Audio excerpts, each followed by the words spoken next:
Anak, pakikuha naman ako ng tubig. Ang sama kasi ng pakiramdam ko ayoko na. Tinatamad ako.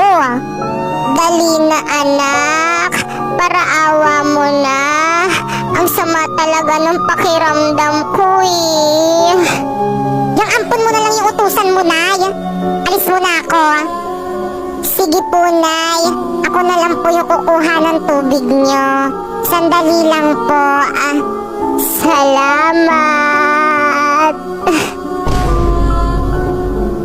Nay, ito na po yung tubig nyo, Nay.